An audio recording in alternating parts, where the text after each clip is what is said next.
আমি তখন college complete করে বাড়িতে থেকে টিউশন করি। আমার বৌদি তখন প্রেগন্যান্ট। সন্ধেবেলা মায়ের ঘরে সবাই এসে গল্প গুজব করে। এটা মায়ের অভ্যাস। সন্ধেবাতি দিয়ে ঠাকুর পুজো দিয়ে মা ঘরে টিভি খুলে বসে থাকে। পাশের বাড়ি কাকিমা, জেঠিমা, মাসিমা সবাই এসে এখানে একটা গল্পের আসর বসত। বৌদিও থাকে ওখানে, আমিও থাকি, সবাই মিলে ভালো একটা আসর হয়। যখন পড়াশোনা করতাম তখন আমরা আমাদের পেছনের বাড়ি ভাড়াটিয়া ঘরে থেকে পড়াশোনা করতাম। আড্ডাতে বসতাম না, কেননা মা যেন সবার সাথে কথা বলতে পারে সন্ধেবেলাটা, সেই জন্য মাকে সেই রুমটাই ছেড়ে দিতাম। ছেড়ে দিয়ে আমরা কি করতাম, আমাদেরই ভাড়াটিয়া ঘরে গিয়ে পড়াশোনা করতাম। হঠাৎ একদিন সন্ধেবেলা সবাই কথা বলছে ঘরে, মা একটু ঘরের বারান্দায় গিয়েছিল। বারান্দাতে যাবার সময় যখন বারান্দার সিঁড়িতে পাটা দিল না, তখন পাটা স্লিপ কেটে মাটিতে পড়ে যায়, যার ফলে মায়ের কোমরের হাড়ের জোড়াটা খুলে যায়। মা তো চিৎকার করছে, সবাই হুড়মুড় করে গিয়ে মাকে ঘরে ধরে তুলে আনলাম, খাটে বসিয়ে দিলাম। মা দেখি নড়তেই পারছে না। বললাম, পাটা ঝাড়া দাও, পাটা ওই রকম করো, ধরছি। মা চিৎকার করছে। সঙ্গে সঙ্গে কি করলাম, পাশের বাড়ি এক কাকু আছে, যে কাকু ডক্টরদের সাথে ওনার উঠা বসা, ওনার একটা ফার্মেসি আছে, কাকুকে গিয়ে ডেকে আনলাম। কাকু এসে বলল, কিছু হয়নি, হয়তো পাটা একটু মচকে গেছে, যদি ভেঙে যেত তাহলে তোর মার চিৎকারে সারা পাড়া মাথায় উঠত।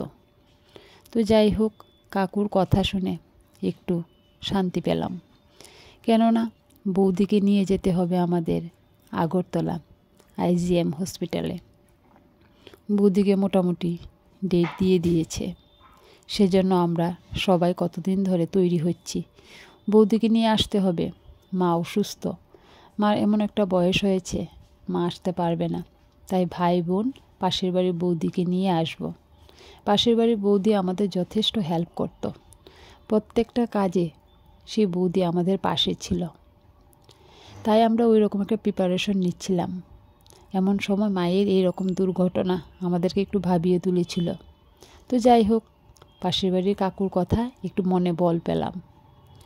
পরদিন সকালে আমরা চলে আসছি আগরতলাতে বৌদিকে নিয়ে। দাদা, বৌদি, আমি সবাই মিলে সকালবেলা গাড়ি রিজার্ভ করে রওনা দেব। যাওয়ার আগে দেখি মায়ের চোখে জল, কারণ মার তখন প্রচণ্ড ব্যথা করছে। বৌদির ওই রকম অবস্থা দেখে মা মুখ ফুটে কিছুই বলছে না। মার মুখটা দেখে আমার চোখে জল চলে আসলো।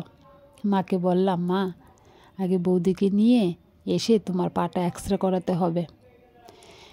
মা কেন যন্ত্রণা ছটফট করছে না, তাই ভাবিনি যে মায়ের পা ভেঙে গেছে বা কোমর ভেঙে গেছে, এটা মনে আসেনি। মাকে টাটা দিয়ে চলে গেলাম গাড়িতে করে। IGM-এ আসলাম। সারাদিন ওয়েট করার পর রাত 12টার দিকে আমার বৌদির কুল আলো করে একটা ফুটফুটে রাজকন্যা জন্ম নিল। আমরা সবাই খুশি। বারটা ছিল বৃহস্পতিবার। কিন্তু মায়ের জন্য একটু ভাবনা হচ্ছে। কেন ভাবনা হচ্ছে? আমার মা ছেলে ভালোবাসে। বোনের ঘরে যখন মেয়ে হয়েছিল তখন মার মনটা খারাপ ছিল, তাই ভাবলাম ভাইয়ের ঘরে যখন মেয়ে হয়েছে মা তো মনটা আবার খারাপ হয়ে যাবে হয়তো। তো যাই হোক, সেরকম ভুলটা হয়নি। মাকে যখন ফোন করে সকালে বললাম, মা বলল, ভালো হয়েছে, আমার ছেলে ঘরে মেয়ে হয়েছে, মা লক্ষ্মী এসেছে। দেখলাম যে না, মা বেশ খুশি। কারণ কেন, আগে যখন বোনের ঘরে মেয়ে হয়েছিল মাকে অনেক বোঝানো হয়েছিল। যাই হোক, সেই ভয়টা কেটে গেল। তারপর 3 দিনের দিন আমাদের ছুটি দিয়ে দিল। যেহেতু নর্মাল হয়েছে, আমরা ছুটি পেয়ে গেলাম। ছুটি পেয়ে বাড়িতে চলে গেলাম। ভাইয়ের মেয়েকে সুন্দর করে বরণ করা হলো আমাদের বাড়িতে। আমাদের বাড়িতে যেন খুশির একটা জোয়ার চলে আসলো। যাই হোক, ভাইয়ের মেয়েকে ঘরে নিয়ে রাখলাম। এখন মায়ের পালা। এখন মাকে নিয়ে জোড়াজুড়ি টানাটানি করে, মানে মা হাঁটতেই পারে না, তখন একদমই হাঁটতে পারে না।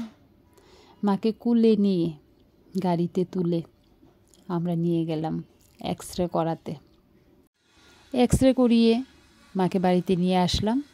রিপোর্ট জমা দেবে কিছুক্ষণ পরে, তো ভাই রিপোর্টটা নিয়ে আসবে।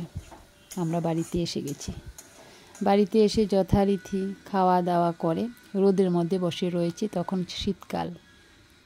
মাকে ধরে ধরে নিতে হয়, ধরে ধরে আনতে হয়, কুলে করে। হাঁটতেই পারে না মা। মা সব কিছু বিছানায় হয়, বাইরে গড়েও যেতে পারে না।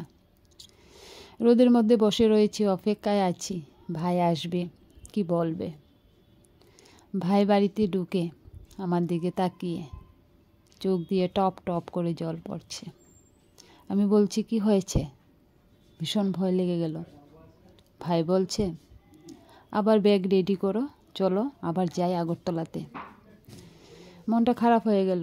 ঘরের মধ্যে ছোট্ট বাচ্চা, মাত্র 4 দিন হয়েছে। এখন আমরা চলে গেলে বাচ্চাটার দিকে কে দেখবে? সঙ্গে সঙ্গে খবর দেওয়া হলো বৌদির মাকে। বৌদির মাও বিজি থাকে, ওনার ঘরেও ছোট ছোট বাচ্চাগুলি, খুব একটা বড় হয়নি, 4, 5, 6-এ পড়ে বৌদির ভাইরা বোনরা। কোনো রকম মেনটেন করে বৌদির মা আসলো। এদিকে আমার বোনের মেয়ে, বেশ বড় বোনের মেয়ে, 15-16 বছরের, ও আসলো। এদিকে আমার আরেক বোন। 3 জনের দায়িত্বে রেখে মাকে নিয়ে চললাম ভাই বোন মিলে আগরতলাতে। আগরতলাতে প্রায় 45 দিন আমরা ওয়েট করেছি। 45 দিন পর মার পাটা অপারেশন করা হয়েছে। যেহেতু সরকারি মতে, প্রাইভেট মতে হলে কবই হয়ে যেত। প্রাইভেটে যাওয়ার মতো ক্ষমতা আমাদের ছিল না। সরকারি অপেক্ষা করতে গিয়ে আমাদের 45 ডেজ সময় লেগে গেল। সেই সময় অবসানের পর শেষ পর্যন্ত মায়ের পাটা অপারেশন হলো। এমন সময় রাতের বেলা হঠাৎ করে ফোন কল আসে, আমার ভাইজিটার নিউমোনিয়া হয়েছে, খুব কষ্ট হচ্ছে শ্বাস নিতে, বৌদি কান্নাকাটি করছে। সঙ্গে সঙ্গে ভাইকে পাঠিয়ে দিলাম। ভাই বাড়িতে আসলো। বাড়িতে এসে দেখে আমার ভাইজির অবস্থা খুবই শোচনীয়। ভাইজিকে নিয়ে সঙ্গে সঙ্গে চলে আসলো আগরতলাতে। সঙ্গে চলে এসেছে আমার সেই বৌদি, আমার বোনের স্বামী, আমার ভাই, আমার কাকাতো ভাই, সবাই মিলে আমার ভাইজিকে নিয়ে এসেছে জিবি হসপিটালে। জিবি হসপিটালে আনার পর আইসিইউতে ভর্তি। আমি জিবিতে থাকাকালীন মায়ের সাথে, সবসময় মায়ের সাথে সাথেই থাকতাম, মাকে ছেড়ে এক মুহূর্তও বেরোতাম না। ভাইজি আসার পর মাকে ছেড়ে ছেড়ে চলে যাচ্ছি। কিছুক্ষণ পর পর মার কাজগুলি সেরে সেরে মাকে বলছি, মা আমি একটু বাইরে থেকে ঘুরে আসি। এই বলে বলে আমি আইসিইউতে চলে যাচ্ছি, কারণ মাকে বলা যাবে না মার অপারেশন হয়েছে, মার শরীরটা খারাপ, ব্যথায় ছটফট করছে মা, তাই সবাই বারণ করেছে মাকে যেন না করি। কিন্তু একে একে সবাই গিয়ে গিয়ে মায়ের সাথে দেখা করে আসছে। মা আমাকে বলল, কি ব্যাপার আজ ওরা যে আসলো, কেন আসলো? আমি বলছি, ওরা এসেছে, ওদের দরকার পড়েছে। বলছে, না একসাথে সবাই এসে গেল, বুঝতে পারলাম না। আমি বলছি, এসেছে তোমাকে দেখে গেল আর কি, একটা কাজে এসেছে, কাজে এসে তোমাকে ওরা দেখে গেছে। মাকে সব কিছু খুলে বলিনি। যাই হোক, আমি এদিক ওদিক করি।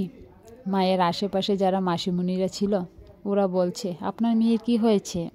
এতদিন তো আপনার সাথে সাথেই থাকতো, এখন দেখি ঘোরাঘুরি করছে, দিনকাল ভালো না দিদি, মেয়ে কি কারুর পাল্লায় পড়েছে নাকি, একটু খোঁজ নিয়ে দেখুন। আমার মা যথেষ্ট বিশ্বাস ছিল আমার উপর। আমি যখন মায়ের কাছে আবার যাই, আমার মা বলছে, কোথায় যাস, বারবার কোথায় যাস? আমি বলছি, আমার ভালো লাগছে না মা, আর পারছি না, অনেক দিন হয়ে গেছে তো, বাড়ি যেতে মন চাইছে, তাই বাইরে গিয়ে বসে থাকি। এভাবে মাকে ম্যানেজ করেছি।